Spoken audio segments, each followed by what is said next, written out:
noite. Está no ar, direto dos estúdios da TV Campos de Minas, mais um programa Direito da Gente. Hoje, numa edição muito especial, em que tem a honra de receber aqui no nosso programa o Dr. Fábio Piló, que é advogado e presidente da Comissão de Assuntos Carcerários da OAB de Minas Gerais. Boa noite, Dr. Fábio. Boa noite, Rafael. Boa noite, telespectadores do programa Direito da Gente, da TV Campos de Minas. É uma honra para mim estar aqui com vocês e poder contribuir naquilo que for possível aqui, como na condição de presidente da Comissão de Assuntos Carcerários. Vamos esclarecer alguns temas bem interessantes, para os telespectadores. Espero que a minha vinda aqui seja positiva. Com certeza, Dr. Fábio, a vinda do senhor aqui é mais do que positiva. E até antes de iniciarmos o nosso bate-papo, é preciso registrar que, à frente da Comissão de Assuntos Carcerários da OAB-MG, até atendendo a um chamado do nosso presidente Antônio Fabrício, doutor Antônio Fabrício, o Dr. Fábio Piló tem se mostrado como um incansável e proativo membro ou presidente da comissão, atuando no estado de Minas Gerais em relação aos assuntos carcerários. Dr. Fábio, para nós podermos dar início a essa nossa conversa, o que é a Comissão de Assuntos Carcerários da OAB? Qual a importância? Para que ela serve? Como que funciona? A Comissão de Assuntos Carcerários, ela é o braço especializado da OAB no que toca a todo e qualquer assunto relacionado ao sistema carcerário mineiro. Então, nós trabalhamos na fiscalização do sistema, na fiscalização dos cumprimentos das penas, na fiscalização das condições de trabalho dos agentes prisionais, condições de parlatórios, que são os locais onde os advogados atendem os seus clientes. Então, tudo que for relacionado ao sistema carcerário, cabe à Comissão de Assuntos Carcerários fiscalizar, analisar, como obras, reformas, tudo que ocorre dentro do sistema carcerário, a comissão é responsável por essa análise, é uma análise ampla, por uma fiscalização, como eu já disse, por todos a fiscalização, a construção, as condições de trabalho, etc. Então, a OAB, ela trabalha com todas as áreas. Então, ela possui as comissões, cada uma na sua área, que são, como eu disse, são os braços da ordem nos temas específicos.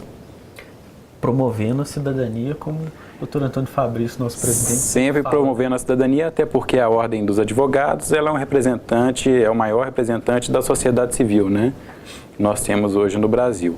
E a sociedade precisa saber disso. A sociedade precisa vir até a ordem, porque a ordem é a voz do cidadão em todos os assuntos que a ele são de interesses, de interesse. Agora, doutor Fábio, o senhor falou de construção, fiscalização, mas a Comissão de Assuntos Carcerários, ela lida também com a situação do preso? Pois é. Como é que é essa atuação? São as condições de habitação daquela pessoa que se encontra encarcerada, provisória ou não, provisoriamente ou não, porque a gente tem os presos provisórios, que ainda não possuem uma sentença transitada em julgada, e os presos já condenados. Então, nós olhamos as condições de habitação, as condições de higiene, tratamento servidor público preso, a gente apura casos, denúncias de agressões. Então, a atuação ela é bem ampla, também voltada para o preso, porque o preso, ele é o cidadão. E esse preso, a gente tem que lembrar porque ele vai retornar para a sociedade. Logo, é de interesse da sociedade, como um todo, que aquela pessoa que se encontra encarcerada, ela tem as condições legais asseguradas a ele, respeitadas. Agora, eu vou até aproveitar o gancho que o senhor está me dando, doutor Fábio. E o senhor está dizendo, o preso é um cidadão, tem os seus direitos, as suas garantias. Qual é a função da pena, afinal de contas? Pois é, nós temos que lembrar que o preso ele perde os seus direitos políticos e os direitos de ir e vir. Os demais direitos previstos na Constituição, eles não são perdidos pelaquela pessoa que se encontra presa, aquela pessoa sentenciada, tá? As penas, elas não servem simplesmente para retribuir o mal pelo mal. Não é aquela função retributiva por si só, como era antigamente no século XVIII.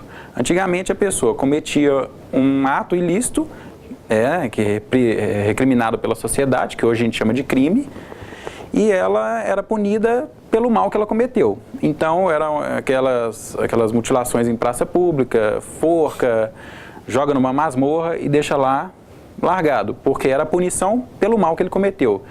E hoje, a pena ela tem outras funções. Ela tem a função de mostrar para a sociedade que a lei existe, que a gente chama de prevenção geral positiva. Ela tem a função também de mostrar àquele potencial infrator que a pena existe e que ele pode sofrer uma sanção. É o que a gente chama de prevenção geral negativa, de negar para aquela generalidade, para geral, para o pessoal em geral, a ideia de cometer um crime. E aí a gente vem para a prevenção especial, que pode ser positiva e negativa. A negativa é no sentido de retirar da sociedade aquela pessoa, e a positiva, a prevenção especial, ela atua especialmente sobre aquela pessoa encarcerada, no sentido de ressocializá-la ou socializá-la.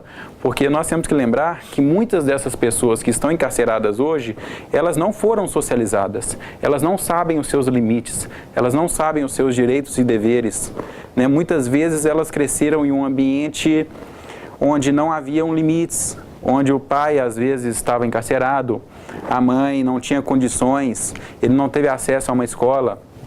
Então ele não foi socializado, ele não sabe os seus direitos e deveres sociais e o direito e dever do outro, ele não tem um limite. Então a ideia do cárcere é dar esse limite a essa pessoa através desse ponto específico da prevenção especial positiva para a pessoa, de dar um limite, de socializá-la ou ressocializá-la. Como se dá isso? Como se dá essa ressocialização ou socialização? Através de 4 pilares, que é o estudo, né, através da educação, a educação através do estudo, o trabalho, que é ensinar um ofício àquela pessoa que não teve essa oportunidade na rua, um ofício válido, claro, né, tirá-la do ócio, tirar daquela situação de ficar 22 horas por dia encarcerado e 2 horas no sol. Essas 22 horas por dia, o que ele faz da vida ali dentro? Aprende coisas inúteis.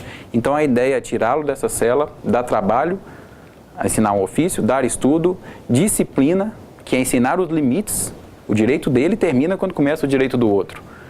E a religião, qualquer que seja, porque vivemos em um estado laico, né? Qualquer religião, ela deve ser aceita. A religião como um norte, como um caminho na vida, acreditar em algo. Então são os 4 pilares da prevenção geral, da prevenção especial positiva, da ressocialização ou socialização. Se isso não for respeitado, essa pessoa ela vai retornar para a sociedade muito pior do que ela entrou, porque ela não vai sair com o norte. Essa questão da ressocialização ou da socialização, eu costumo fazer uma análise paralela com a educação nas escolas, com as crianças pequenas. Porque o que você busca dentro de uma escola? Dar limites àquela criança, dar estudo, abrir a mente dela, abrir os caminhos dela para as possibilidades da vida. Também a gente tem a religião dentro das escolas, qualquer que seja. A gente não tem o trabalho, mas o estudo ele abre a mente e a cabeça daquela pessoa para as possibilidades que a vida irão apresentar. Então, a prisão, nesse aspecto da prevenção especial positiva, se você começar a analisar, Rafa, é a mesma coisa que uma escola. Eu faço uma outra análise da estrutura carcerária, ela se assemelha muito à estrutura de uma escola, que é aquele pátio central com as salas em volta. Se a gente começar a observar o modelo padrão de um presídio hoje, de uma penitenciária, é a mesma coisa. A gente tem um pátio central com as celas em volta. Muito interessante, né? Eu acho que não sei se já tinha feito essa análise. Nunca tinha parado para pensar isso. Pois é. A imagem que a gente tem é uma pena a gente... Infelizmente, por exemplo, eu gostaria muito que a gente pudesse mostrar a realidade do nosso presídio aqui em São João del Rei, né? Mas enfim, por questões burocráticas isso não é possível. Mas a gente só vê a situação real de um presídio quando ela é retratada, principalmente de um brasileiro, quando ela é retratada num filme, como foi o Carandiru, né? É uma coisa do tipo assim.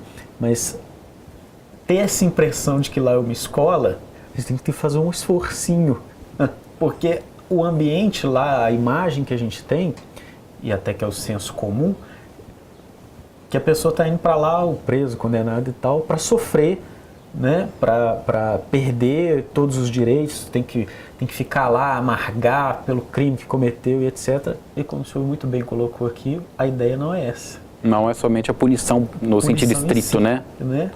Mesmo porque essa pessoa, como o senhor bem colocou, ela vai sair dali, vai voltar para a sociedade, e o que nós estamos querendo? Que ela volte melhor, que ela volte pior. Exato. Né? Bom, nós vamos para um breve intervalo, doutor Fábio, e voltamos já já, não saia daí.